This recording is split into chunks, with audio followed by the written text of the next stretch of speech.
اعوذ باللہ من الشیطان الرجیم بسم اللہ الرحمن الرحیم رب اشرح لی صدری ویسر لی امری واحلل عقدۃ من لسانی یفقہوا قولی۔ سورۃ الحجرات آیت نمبر 1 سے۔ یا ایھا الذین آمنوا، اے لوگو جو ایمان لائے ہو، لا تقدموا بین یدی اللہ ورسولہ، نہ تم آگے بڑھو اللہ کے اور اس کے رسول کے، واتقوا اللہ، اور ڈرو اللہ سے، ان اللہ سمیع علیم، اور بے شک اللہ تعالیٰ سننے والا اور جاننے والا ہے۔ خطاب اہل ایمان والوں سے کہ تم اللہ اور اس کے رسول کے آگے پیش قدمی مت کرو، یعنی دین کے معاملے میں اپنے طور پر کوئی فیصلہ نہ کرو اور نہ ہی اپنی سمجھ اور رائے کو ترجیح دو، بلکہ اللہ اور اس کے رسول کی اطاعت کرو۔ اپنی طرف سے دین میں اضافہ یا بدعات کی ایجاد اللہ اور اس کے رسول کے آگے بڑھنے کی ناپاک جسارت مت کرو۔ اسی طرح کوئی فتویٰ قرآن و حدیث میں غور و فکر کیے بغیر نہ دیا جائے۔ مومن کی شان تو اللہ اور اس کے رسول کے آگے سر تسلیم خم کر دینا اور اطاعت کر دینا ہے۔ ان اللہ سمیع علیم، جو شخص جیسی گفتگو کرے گا اور جیسا معاملہ کرے گا، اللہ اسے سننے والا اور جاننے والا ہے۔ یا ایھا الذین آمنوا لا ترفعوا اصواتکم فوق صوت النبی، اے لوگو جو ایمان لائے ہو، نہ بلند کرو اپنی آواز کو نبی کی آواز پر، ولا تجہروا لہ بالقول، اور نہ بلند کرو اس کے لیے بات کو، کجہر بعضکم لبعض، مانند بلند کرنے کے تم میں سے بعض کے لیے، حبطت اعمالکم وانتم لا تشعرون، کہ ضائع ہو جائیں گے اعمال تمہارے اور تم نہ شعور رکھتے ہوگے۔ یعنی اس آیت میں رسول اللہ صلی اللہ علیہ وسلم کے لیے آداب و تعظیم اور احترام و تکریم کا ذکر کیا گیا ہے، جو ہر مسلمان سے مطلوب ہے۔ آداب کیا بتائے جا رہے ہیں؟ لا ترفعوا اصواتکم فوق صوت النبی، یعنی آپ کی موجودگی میں جب تم لوگ آپس میں گفتگو کرو تو اپنی آوازوں کو نبی کی آوازوں سے بلند نہ کرو، جب بھی بات کرو تو اپنی آواز کو پست رکھو۔ اور دوسرا ادب کیا سکھایا گیا ہے؟ وَلَا تَجْهَرُوا لَهُ بِالْقَوْلِ كَجَهْرِ بَعْضِكُمْ لِبَعْضٍ، یعنی جب خود نبی صلی اللہ علیہ وسلم سے گفتگو کرو تو نہایت ہی ادب اور وقار اور سکون سے بات کرو، اونچی آواز سے بات نہ کرو، جس طرح تم آپس میں بے تکلفی سے ایک دوسرے کے ساتھ کرتے ہو۔ نبی کے ساتھ بات کرتے ہوئے آواز کو اونچا مت کرو۔ کیوں؟ اگر ایسا کرو گے تو ان تحبط اعمالکم وانتم لا تشعرون، کہ ضائع ہو جائیں گے تمہارے اعمال اور تمہیں اس کا شعور بھی نہیں ہوگا، کہ کہیں تمہیں پتہ ہی نہ ہو کہ تمہارے اعمال ضائع ہو گئے ہیں۔ ان الذین یغضون اصواتهم عند رسول اللہ اولئک الذین امتحن اللہ قلوبهم للتقوی لہم مغفرۃ واجر عظیم، اور بے شک وہ لوگ جو پست رکھتے ہیں اپنی آوازوں کو رسول اللہ کے پاس، یہی وہ لوگ ہیں جانچ لیا اللہ نے ان کے دلوں کو تقوی کے لیے، اور ان کے لیے مغفرت و اجر عظیم ہے۔ اب اس آیت میں ان لوگوں کی تعریف کی گئی ہے جو نبی صلی اللہ علیہ وسلم کی عظمت و جلالت کا خیال رکھتے ہوئے اپنی آوازیں پست رکھتے ہیں۔ اللہ نے ان کے دلوں کو تقوی کے لیے چن لیا ہے، اور جو اس کی کتاب اور سنت کے سامنے جھک جاتا ہے انہیں تقوی سے نوازتا ہے، اور ان کے لیے بخشش و بڑا اجر ہے۔ ان الذین ینادونک من وراء الحجرات اکثرهم لا یعقلون، بے شک وہ لوگ جو پکارتے ہیں آپ کو پیچھے سے حجروں کے، اکثر ان میں عقل نہیں رکھتے۔ یعنی حجرے کے باہر کھڑے ہو کر عامیانہ انداز میں یا محمد کی آوازیں لگاتے ہیں تاکہ آپ باہر تشریف لے آئیں۔ لا یعقلون، یعنی انہیں سمجھ ہی نہیں کہ انہیں کیا طریقہ اختیار کرنا چاہیے۔ نبی کی شان و جلالت اور آپ کے ادب و احترام کے تقاضوں کا خیال نہ رکھنا بھی بے عقلی ہے۔ وَلَوْ أَنَّهُمْ صَبَرُوا حَتَّى تَخْرُجَ عَلَيْهِمْ، اگر بے شک وہ صبر کریں یہاں تک کہ آپ باہر نکل آئیں ان کی طرف، لَكَانَ خَيْرًا لَهُمْ، البتہ ہو بہتر ان کے لیے، وَاللَّهُ غَفُورٌ رَحِيمٌ، اور اللہ تعالیٰ غفور رحیم ہے۔ یعنی آپ صلی اللہ علیہ وسلم کے نکلنے کا انتظار کرتے اور آپ کو ندا دینے میں جلدی نہ کرتے تو دین و دنیا دونوں لحاظ سے بہتر ہوتا۔ واللہ غفور الرحیم، اس لیے اللہ تعالیٰ غفور الرحیم ہے کہ تمہاری اس حرکت پر تمہاری پکڑ نہیں ہوئی، بلکہ آئندہ کے لیے ادب اور آداب کی تاکید بیان کر دی گئی ہے۔ یا ایھا الذین آمنوا ان جاءکم فاسق بنبأ فتبینوا ان تصیبوا قوما بجہالۃ فتصبحوا علی ما فعلتم نادمین۔ اے لوگوں جو ایمان لائے ہو، اگر آ جائے تمہارے پاس کوئی فاسق ساتھ ایک خبر کے تو تحقیق کر لیا کرو کہ تم کو پہنچے ایک قوم کو ساتھ جہالت کے، پھر تم ہو جاؤ کہ تم کو پہنچے کوئی تکلیف ایک قوم کی طرف سے ساتھ جہالت کے، پھر تم ہو جاؤ اوپر اس کے جو تم نے کیا نادم ہونے والے۔ یعنی یہ اکثر مفسرین کے نزدیک یہ حضرت ولید بن عقبہ رضی اللہ تعالیٰ عنہ کے بارے میں نازل ہوئی ہے، جنہوں نے رسول اللہ صلی اللہ علیہ وسلم نے جب انہیں بنو مستلق کے صدقات وصول کرنے کے لیے بھیجا تھا، لیکن انہوں نے آ کے یوں ہی رپورٹ دے دی کہ انہوں نے زکوٰۃ دینے سے انکار کر دیا ہے، جس پر آپ صلی اللہ علیہ وسلم نے ان کے خلاف فوج کشی کا ارادہ فرمایا۔ لیکن جب معلوم ہوا کہ ولید بن عقبہ وہاں گئے ہی نہیں، تاہم شان نزول کی بحث سے قطع نظر اس میں ایک اہم اصول بیان کر دیا گیا ہے کہ ہر فرد، ہر قوم کی یہ ذمہ داری ہے کہ اس کے پاس جو بھی خبر لے کر آئے تو پہلے اس کی تحقیق کر لی جائے، تاکہ غلط فہمی میں کسی کے خلاف کوئی کارروائی نہ ہو سکے، پھر اپنے کیے پر نادم ہونا پڑے۔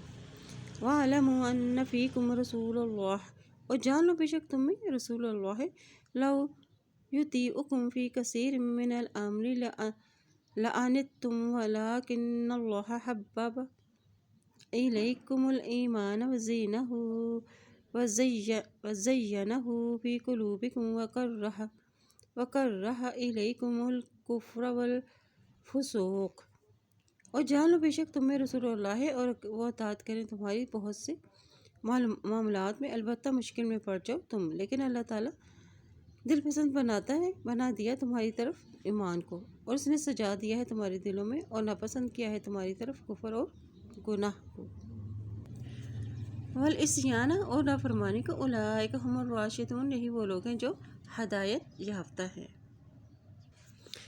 وَاعْلَمُوا أَنَّ فِيكُمْ رَسُولَ اللَّهِ، یعنی جس کا تقاضا یہ ہے کہ ان کے تعظیم و اطاعت کی جائے، اس لیے وہ تمہاری مصلحتوں کو زیادہ بہتر جانتے ہیں، کیونکہ ان پر وحی اترتی ہے، بس ان کے پیچھے چلو۔ اگر وہ تمہاری پسند کی باتیں ماننا شروع کرتے ہیں تو تم اس سے خود ہی زیادہ مشقت میں پڑ جاؤ گے۔ انہوں نے تمہارے ایمان کو تمہارے لیے سجا دیا، یعنی تمہارے دلوں کو، یعنی ایمان کو تمہارے لیے محبوب ترین بنا دیا، اور تمہارے لیے کیا چیز پسند کی، ناپسند کی، اور تمہارے دلوں کے لیے کیا چیز ناپسند کی، یعنی کفر، فسوق اور والعصیان اور نافرمانی کو، ان کو تمہاری نگاہوں میں ناپسندیدہ بنا دیا۔ اولئک ھم الراشدون، یہی وہ لوگ ہیں جو ہدایت یافتہ ہیں، یعنی صحابہ کرام کی صفات بتا دی گئی ہیں۔ فضلا من اللہ، فضل ہے اللہ کی طرف سے، نعمتاً اور نعمت ہے، واللہ علیم حکیم، اور اللہ علم والا اور حکمت والا ہے۔ یہ آیت بھی صحابہ کرام کی فضیلت اور ان کے ایمان اور ان کے رشد ہدایت پر ہونے کی دلیل ہے۔ نعمتاً یعنی گناہ سے نفرت ہو گئی اور ایمان کی نعمت حاصل ہو گئی۔ وَإِن طَائِفَتَانِ مِنَ الْمُؤْمِنِينَ اقْتَتَلُوا فَأَصْلِحُوا بَيْنَهُمَا، اور اگر دو گروہ مومنوں میں سے باہم لڑ پڑیں تو صلح کرا دو ان کے درمیان۔ فَإِن بَغَتْ إِحْدَاهُمَا عَلَى الْأُخْرَى فَقَاتِلُوا الَّتِي تَبْغِي حَتَّى تَفِيءَ إِلَىٰ أَمْرِ اللَّهِ، پھر اگر زیادتی کرے ان دونوں میں سے ایک دوسرے پر تو لڑو اس سے جو زیادتی کرے، یہاں تک کہ وہ پلٹ آئے اللہ کے حکم کی طرف۔ فَأَصْلِحُوا بَيْنَهُمَا بِالْعَدْلِ وَأَقْسِطُوا إِنَّ اللَّهَ يُحِبُّ الْمُقْسِطِينَ، پھر اگر وہ پلٹ آئے تو صلح کرا دو ان دونوں کے درمیان، ساتھ عدل اور انصاف کرو، بے شک اللہ تعالیٰ پسند کرتا ہے انصاف کرنے والوں کو۔ یعنی اس صلح کا طریقہ یہ ہے کہ انہیں قرآن اور حدیث کی روشنی میں ان کے اختلافات کا حل تلاش کیا جائے۔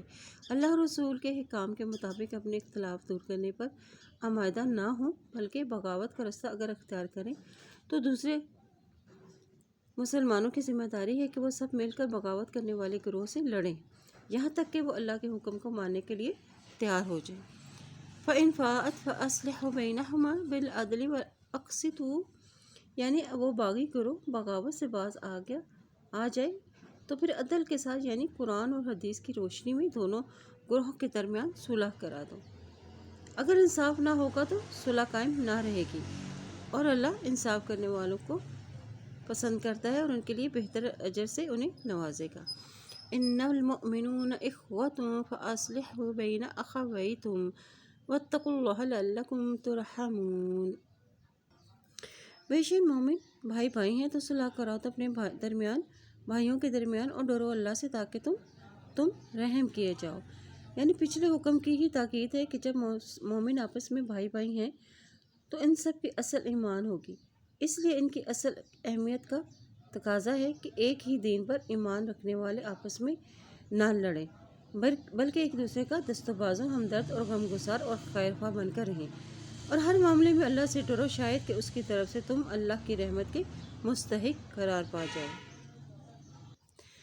یا ایھا الذین آمنوا لا یسخر قوم من قوم عسى ان یکونوا خیرا منهم ولا نساء من نساء عسى ان یکن خیرا منهن، اے لوگوں جو ایمان لائے ہو، نہ مذاق اڑاؤ ایک قوم دوسری قوم کا، ہو سکتا ہے کہ وہ ہوں بہتر ان میں سے، اور نہ عورتیں عورتوں کا، ہو سکتا ہے کہ وہ بہتر ہوں ان سے۔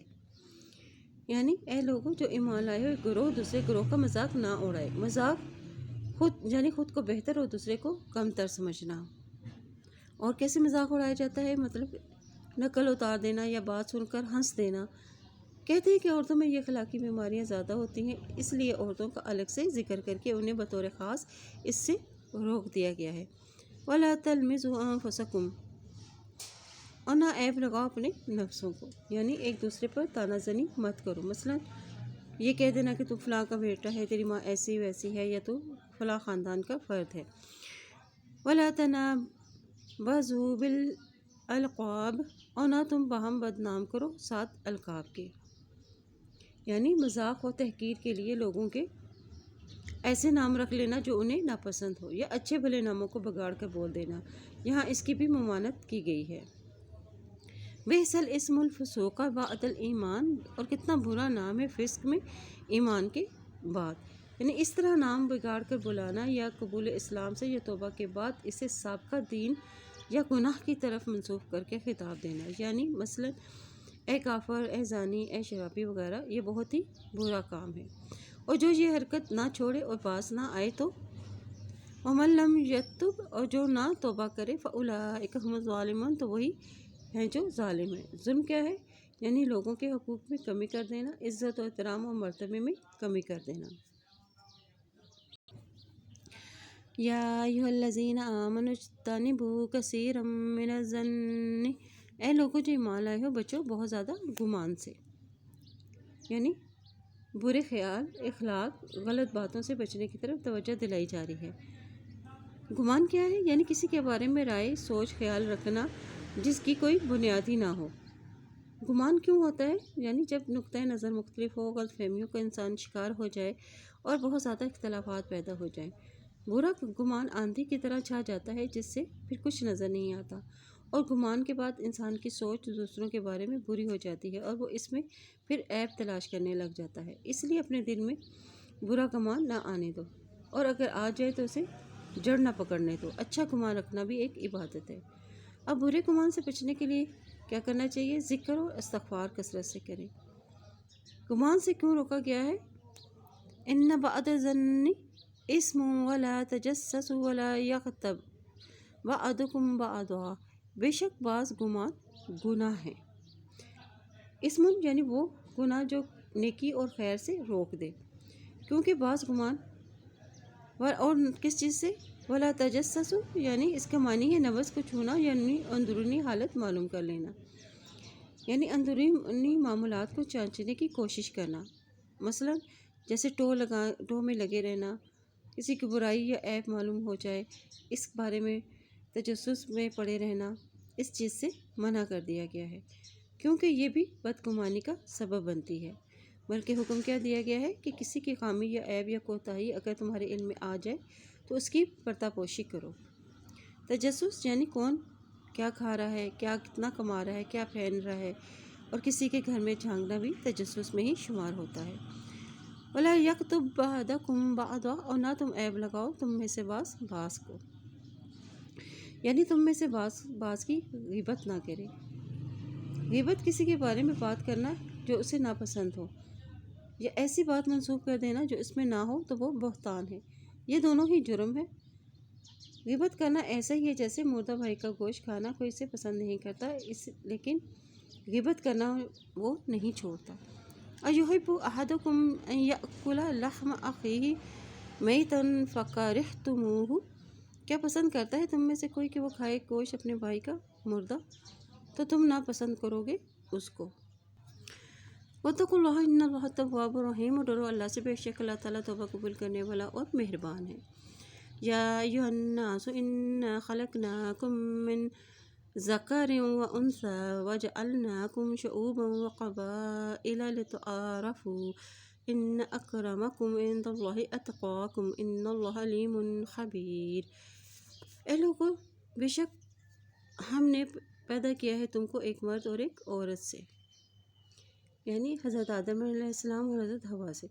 تم سب کی اصل ایک ہی ہے، یعنی ایک ہی ماں باپ کی اولاد ہو۔ کسی کو محض خاندان اور نسب کی بنا پر فخر کرنے کا حق نہیں، کیونکہ سب کا نسب حضرت آدم علیہ السلام سے ہی جا ملتا ہے۔ وَأَجْعَلْنَا، اور بنایا تم کو، شعوبًا وقبائل، قوموں میں اور قبیلوں میں، کیوں؟ لِتَعَارَفُوا، تاکہ تم ایک دوسرے کو پہچان لو، یعنی مختلف برادری، قبیلے، خاندان کی تقسیم محض تعارف کے لیے ہے، تاکہ آپس میں صلہ رحمی کرو، اور اس کا مقصد ایک دوسرے پر برتری حاصل کرنا نہیں ہے۔ اللہ کے ہاں تو برتری کا معیار کیا ہے؟ ان اکرمکم عند اللہ اتقاکم، کہ بے شک تم میں سے زیادہ عزت والا اللہ کے نزدیک وہ ہے جو متقی ہے۔ یعنی اللہ کے ہاں برتری کا معیار خاندان، قبیلہ اور نسل و نسب نہیں، بلکہ معیار تقویٰ ہے، جس کا اختیار کرنا انسان کے ارادہ اور اختیار میں ہے۔ ان اللہ علیم خبیر، بے شک اللہ تعالیٰ جاننے والا اور خبر رکھنے والا ہے۔ قالت الاعراب آمنا، اعرابیوں نے کہا ایمان لائے ہم۔ یہاں اعرابیوں سے مراد بنو اسد، بنو خزیمہ کے منافقین ہیں، جنہوں نے محض کہہ سالی میں صدقات کی وصولی کے لیے اور قتل ہونے یا قیدی بنانے کے اندیشے سے اسلام کا اظہار کیا تھا، یا اس سے مراد وہ اعراب ہیں جو نئے نئے مسلمان ہوئے تھے، ایمان ان کے اندر راسخ نہیں ہوا تھا، لیکن دعویٰ انہوں نے اصل حیثیت سے بڑھ کر ایمان کا کیا تھا، جس پر انہیں یہ آداب سکھایا کہ پہلے مرتبہ پر ہی ایمان کا دعویٰ صحیح نہیں ہے، بلکہ آہستہ آہستہ ہی تم ایمان کے درجے پر پہنچو گے۔ قل لم تؤمنوا، کہہ دیجئے کہ نہیں تم ایمان لائے، یعنی اسلام کو جب طاقت، شہرت و فتوحات نصیب ہوتی ہیں تو چند فاتحوں کے لیے یہ لوگ مسلمان ہوئے۔ ولیکن قولوا اسلمنا، بلکہ کہو کہ ہم اسلام لائے ہم، یعنی مخالفت چھوڑ کر مطیع ہو گئے۔ مسلمان جو کہ کلمہ پڑھ کے دائرہ اسلام میں داخل ہوتا ہے، لیکن مومن وہ اپنے عمل سے تصدیق کرتا ہے۔ حقیقی ایمان اللہ اور اس کے رسول کی اطاعت ہے۔ ولما يدخل الایمان فی قلوبکم، حالانکہ نہیں داخل ہوا ایمان تمہارے دلوں میں۔ وَإِن تُطِیعُوا اللَّهَ، اور تم اطاعت کرو اللہ کی، وَرَسُولَهُ، اور اس کے رسول کی، لا یلتکم من اعمالکم شیئا، اور نہ کمی کرے گا تمہارے ساتھ تمہارے اعمال میں کچھ بھی۔ لا نہیں، یلتکم کمی کرے گا تمہارے ساتھ، من اعمالکم تمہارے اعمالوں میں، شیئا کچھ بھی۔ ان اللہ غفور رحیم، بے شک اللہ تعالیٰ غفور الرحیم ہے۔ انما المؤمنون الذین آمنوا باللہ ورسولہ ثم لم یرتابوا وجاہدوا باموالہم وانفسہم فی قلوب اللہ اولئک ھم الصادقون، بے شک مومن وہ لوگ ہیں جو ایمان لائے ہیں اللہ پر اور اس کے رسول پر، پھر نہیں وہ شک میں پڑے، اور انہوں نے جہاد کیا اپنے مالوں اور اپنی جانوں کے ساتھ اللہ کے راستے میں، اور یہی لوگ ہیں جو وہ سچے ہیں۔ یعنی سچے لوگوں کی صفات بیان کر دی گئی ہیں کہ وہ اللہ اور اس کے رسول پر ایمان رکھتے ہیں اور اللہ کی راہ میں اپنی جانوں اور مالوں کے ساتھ جہاد کرتے ہیں، اور یہی وہ لوگ ہیں جو سچے ہیں۔ قل تعلمون اللہ بدینکم، کہہ دیجئے کیا تم سکھاتے ہو اللہ کو اپنا دین؟ یعنی تم دل کی کیفیت اللہ کو بتا رہے ہو کہ ہم ایمان لائے ہیں۔ کہہ دو کہ تم اللہ کو اپنے دین اور ایمان سے آگاہ کر رہے ہو۔ اللہ تو جو کچھ آسمان اور جو کچھ زمین میں ہے وہ ہر چیز کو جانتا ہے۔ واللہ یعلم ما فی السماوات و ما فی الارض، یعنی اللہ وہ سب کچھ جانتا ہے جو کچھ آسمانوں اور زمین میں ہے، اس سے تو کوئی بات پوشیدہ نہیں ہے۔ یعنی جو حقیقت میں مسلمان ہے وہ اللہ سے چھپا ہوا نہیں ہے۔ واللہ بکل شیء علیم، اور اللہ ساتھ ہر چیز کی علم رکھنے والا ہے۔ یمنون، اور وہ احسان جتاتے ہیں۔ یمنون یعنی یہی اعراب نبی صلی اللہ علیہ وسلم کو کہتے ہیں کہ دیکھو ہم مسلمان ہو گئے ہیں، اور آپ صلی اللہ علیہ وسلم کی مدد کی۔ علیکہ ان اسلموا، کہ آپ پر کہ وہ اسلام لے ہیں۔ قل لا تمنوا علی اسلامکم، کہہ دیجئے نہ تم احسان رکھو مجھ پر اپنے اسلام لانے کا، یعنی تم اللہ پر اسلام لانے کا احسان مت جتلاؤ، اس لیے کہ اگر تم اخلاص سے اسلام لائے ہو تو اس کا فائدہ تم ہی کو ہوگا۔ بل اللہ یمن علیکم ان ہداکم للایمان ان کنتم صادقین، بلکہ اللہ احسان کرتا ہے تم پر کہ اس نے ہدایت دی ہے تم کو ایمان کے لیے اگر ہو تم سچے۔ یعنی اس لیے یہ اللہ کا ہی تم پر احسان ہے کہ اس نے تمہیں قبول اسلام کی توفیق دی۔ ان اللہ یعلم غیب السماوات والارض، بے شک اللہ تعالیٰ جانتا ہے عیب آسمانوں اور زمینوں کے۔ واللہ بصیر بما تعملون، اور اللہ دیکھنے والا ہے ساتھ اس کے جو تم عمل کرتے ہو۔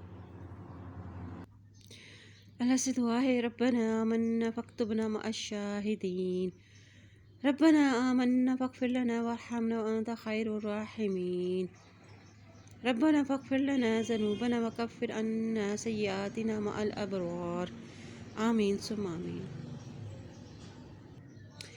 سبحانک اللہم و بحمدک اشہد ان لا الہ الا انت استغفرک و اتوب الیک۔